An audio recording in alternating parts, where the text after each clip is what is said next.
Break the board sports. It's your boy RJ Cash. Click that like, hit subscribe. Bowling on a Saturday here. We got a full slate. We're going to break these down in 2 game chunks. So the 2 games we're going to focus on this one, Pitt Panthers facing off against the East Carolina Pirates. And then we got Penn State and Clemson, which sounds like a great matchup, but both of these teams in the pooper all year and a ton of people getting ready for the NFL draft. And so let's hop right into it. Let's go back to the first one. We got the Pitt Panthers at East Carolina. This is the Military Bowl, going to be played in Annapolis, Maryland. Very cold here in the Northeast. Pittsburgh should fit right in there. Now, Kyle Lewis, linebacker of Pitt, he's getting ready for the NFL draft, so he's opted out. East Carolina quarterback Caden Hauser, he is in the transfer portal. Javante Connor, tight end for East Carolina, he's in the transfer portal. And Yannick Smith, wide receiver, he's in the transfer portal. So a lot of transfer portal names on the offensive side of the ball for East Carolina. Right now, depending on where you're shopping, again, this is why you need to have multiple books. But Pittsburgh is a 10-point favored, your total 55.5. Now, 57% ticket count, 71% of the handle is going to the under in this game. 43% ticket count, 29% of the handle going to the over.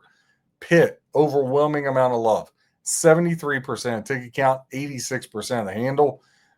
To them, 27% ticket count, 14% of the handle going to the way of the East Carolina Pirates. Now, both of these teams finished their year 8-4 straight up. Pitt was 8-4 ATS, East Carolina 7-5. On the road, though, was very different. Pittsburgh 4-1, a great on the road record. East Carolina, they managed to finish 500 on the road, going 3-3. Now, as far as head-to-head, nothing here for this. But going into this, East Carolina ended their season with a win at Florida Atlantic, 42-3, to become bowl eligible. They had a really nice win over Memphis, 31-27, lost 26-19 to a very good Tulane team that was in the college football playoff, beat an Army team 28-6, got smoked by BYU 34-13. Now, Pitt, on the other hand, they got blown out their last game of the year against Miami 38-7. That was after being Georgia Tech 42-28. And before that, getting blown out by Notre Dame. So don't really know what this Pitt team is. Not really sure what they're trying to do here. It's a big number, but with East Carolina having some guys in the portal in there, Pitt, I'm not going to lay 10. But if I had to play it, that would be the way to go. But I really think Pittsburgh, again, these 3-team 10-point teasers, they're typically minus $1.30, but you can find the college ones at places like MGM for minus 120. I think Pittsburgh in a 10-pointer, get them pick, get Army pick, and then get maybe Georgia Tech up to plus 14.5 against BYU. That might be a way to go with it. There's a couple different ways you could go, but I think Pittsburgh in any kind of money line parlay or 10-point teaser is a good way to go. That would be the way I leaned in this game. It would be that or nothing. Next game on the board, going back to Pittsburgh, East Carolina. So Pittsburgh averaging 35 points per game this year in the country. East Carolina are scoring 33.5. Pitt giving up 24.92 points per game. East Carolina giving up 20.3. So from a statistical standpoint, they're pretty close. Again, I like Pitt, though. Temperature around game time is supposed to be around 39 degrees. Over their last 8 games, Pittsburgh finished 6-2 straight up, 6-2 ATS, and they're 6-1 ATS when they're in the role of the favorite, which they find themselves in this game. Now, East Carolina, 5-1 straight up their last 6. And when they're the underdog, they've went under the total in 5 straight games as the East Carolina Pirates. As I said, though, Pittsburgh, it would be money line parlay. I'd put them in 3-team 10-point teaser. It'd be that or nothing when we talk about this game with the Pittsburgh Panthers. Now, Penn State, Clemson, Pinstripe Bowl in the Bronx, Yankee Stadium for this game, and we got a ton of opt-outs. So let me go through them. Zane Durant, defensive lineman for Penn State, NFL draft. Zakee Wheatley, NFL draft. Offensive lineman, Ione, NFL draft. Nicholas Singleton, the dynamic running back for Penn State, NFL draft. Offensive guard, Ione, So we got two of them, Vega and Alega, NFL draft. A.J. Harris, great cornerback, transfer portal. Now, Clemson, Khalil Barnes, transfer portal. Jamal Anderson, linebacker, transfer portal. Capehart, defensive tackle, not playing. Terrell, the corner, has an injury. D. Creighton, linebacker, transfer portal.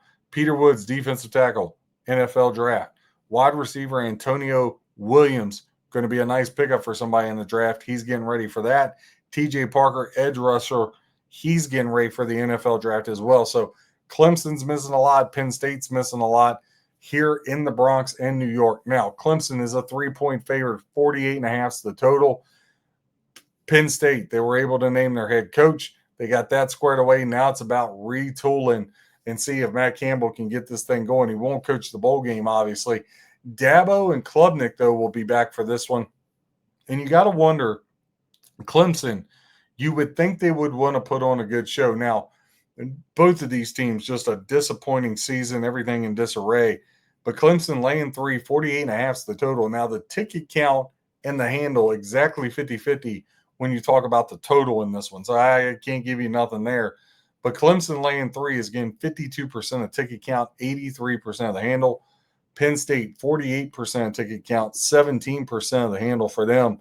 When you look at this, Penn State, 31.8 points per game this year, as to where Clemson, 28.6, so about 3.2 points per game better is Penn State's offense. Their defense only giving up 21.4. Clemson's given up 20.4. So when you shake all that out, Penn State should really be the 3-point favorite, but they're missing some key guys here getting ready for the NFL draft. Now, it's supposed to be some early morning snow showers.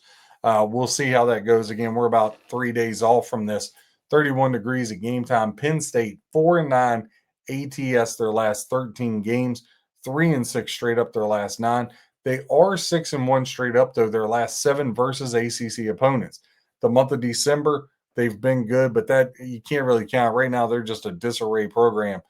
Penn State, this is probably the most crucial stat. When they are the underdog, they are 0-13 straight up.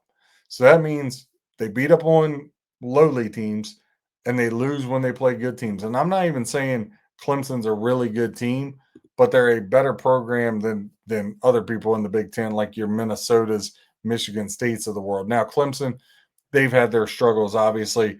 Dabo and company, people think he's lost his fastball. They're 7-13 ATS their last 20.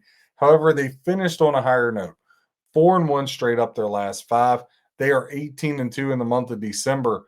Over the last 13 games as a favorite, they are not very good in the favorite role.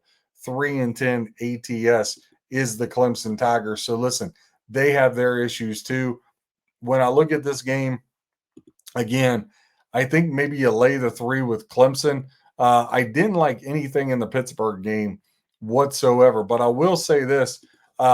Clemson right now, you can get them as low as $1.55. If you want some plus money, throw you a little ACC parlay. Pittsburgh and Clemson plus 111. I'm going to put a unit on that. I'm also going to put a unit on Clemson money line.